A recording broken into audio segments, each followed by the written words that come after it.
Jornal Geológico.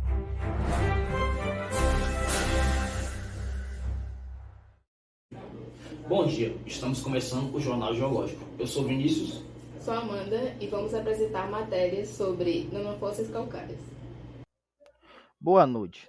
Hoje vamos mergulhar em um universo invisível a olho nu, mas que foi fundamental na construção do nosso planeta como o conhecemos hoje em dia. Falaremos sobre os nanofósseis calcários, os arquitetos microscópicos dos oceanos. Apesar de seu tamanho microscópico, esses fósseis são gigantes em termos de informação.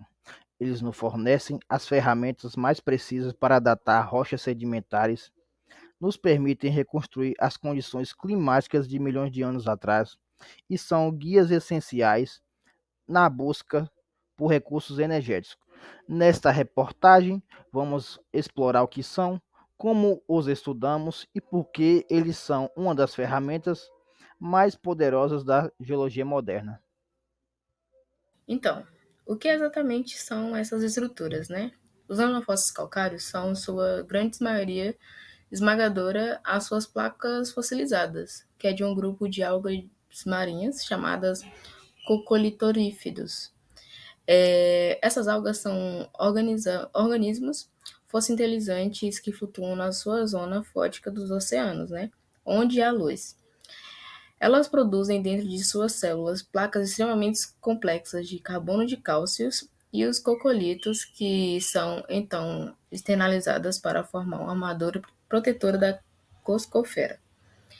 A função dessa armadura ainda é debitada e acredita que ela sirva para proteção de excesso de radiação solar e também a proteção a predadores, né? A regulação também da sua flutuação. Quando a alga morre, a coscofera se basicamente desintegra e os cocolitos afundam lentamente, né, acumulando no fundo do oceano. E ao longo de milhões de anos, esses chuviscos constantes de cocolitos formam expressas camadas de rochas sedimentares, com alguns famosos créditos, né, que é o giz da Europa. Portanto, quando olhamos para um nanofóssil, estamos vendo uma parte de uma única alga que viveu há milhões de anos atrás. Agora, uma breve viagem no tempo geológico. Vamos falar sobre o surgimento, o auge e a evolução. Roda a vinheta!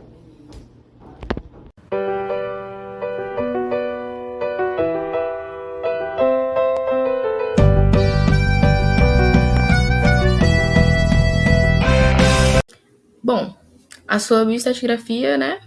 A principal e mais clássica aplicação dos nanofósseis realmente é na bioestratigrafia, porque é a ciência de datar as rochas usando fósseis. Elas funcionam como relógio geológico de altíssima precisão. Isso se deve a um conjunto de características como a sua evolução rápida, a distribuição global, a sua abundância e também, e como a mais esperada, né, a análise barata e rápida, que é uma vantagem imensa tanto na academia quanto na indústria. Aqui na nossa saga evolutiva, né, a gente fala basicamente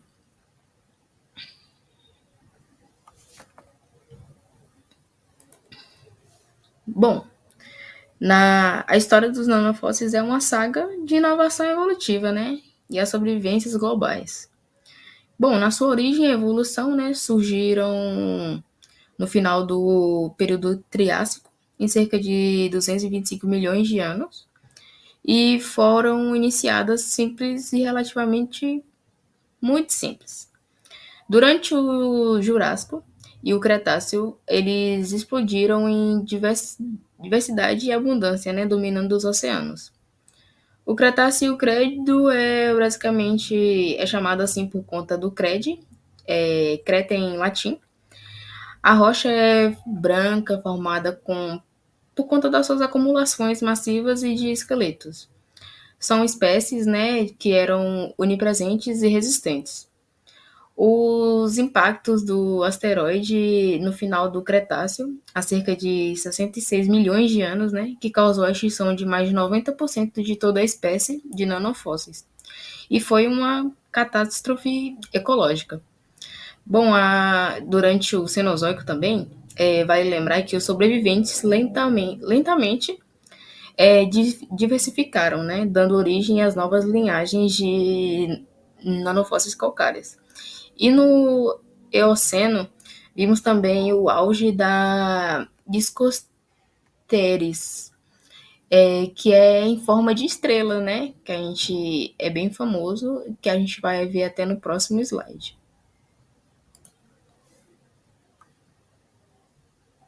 Bom, a gente vai falar um pouco também sobre as suas aplicações no Brasil, né? O caso do pré-sal, que é um desafio geológico na era que era imenso, que eram os reservatórios de carbonatos, né, localizados abaixo de uma camada de sal, até de 2 quilômetros de espessura.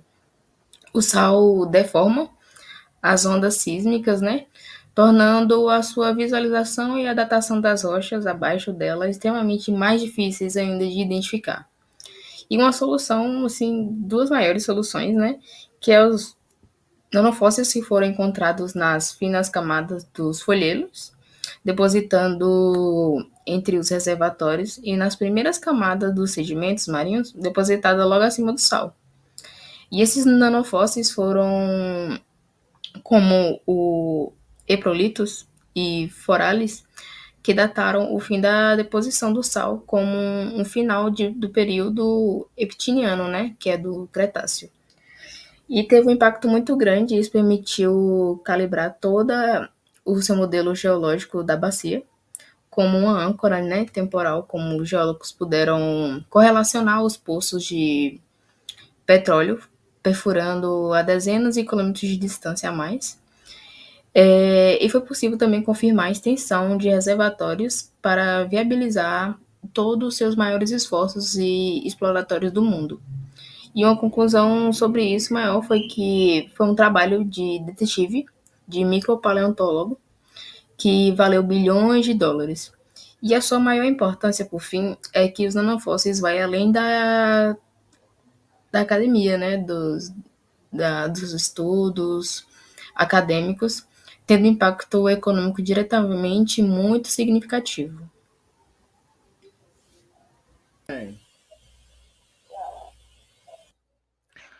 Além de datar rochas, os nanofósseis são arquivos climáticos excepcionais. Eles são como pequenos termômetros e sensores químicos que registram as condições do oceano em que viveram no passado.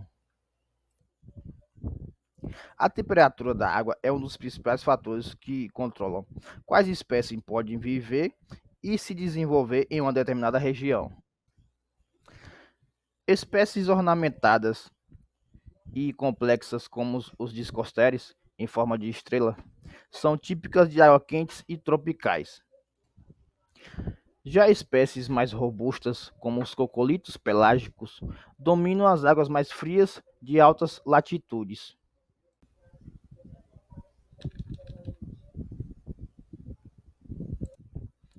A abundância geral de nanofósseis também nos conta uma história. Períodos de grandes abundância sugerem oceanos férteis, ricos em nutrientes, um cenário de alta produtividade.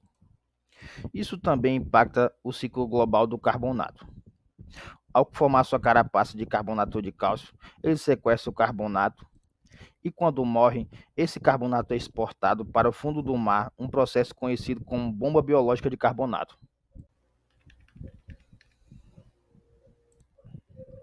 Finalmente, o estado de preservação dos fósseis nos informa sobre a agressividade química das águas profundas. Fósseis corroídos indicam que eles foram depositados em águas mais ácidas, geralmente em grandes profundidades, abaixo de um nível crítico chamado profundidade de compensação de carbonato, ou CCD.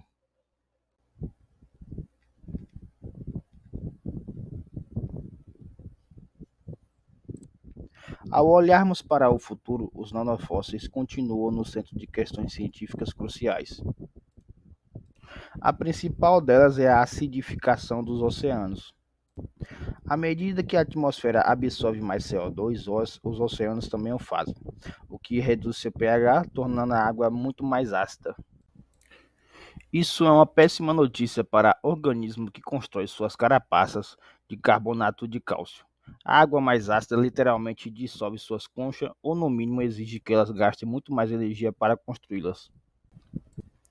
Experimentos em laboratório já mostram que, sob o pH que podemos atingir até o final deste século, os coccolithoforídeos produzem cocólitos deformados e frágeis. O estudo de eventos de aquecimento e acidificação do passado geológico, registrados pelos nanofósseis, é nossa melhor analogia para entender o que pode acontecer no futuro. Ao mesmo tempo, a pesquisa avança. Estamos entrando na era da micropaleontologia 4.0. Redes neurais e inteligência artificial estão sendo treinadas para identificar e contar espécies automaticamente, o que irá acelerar as análises em ordem de magnitude.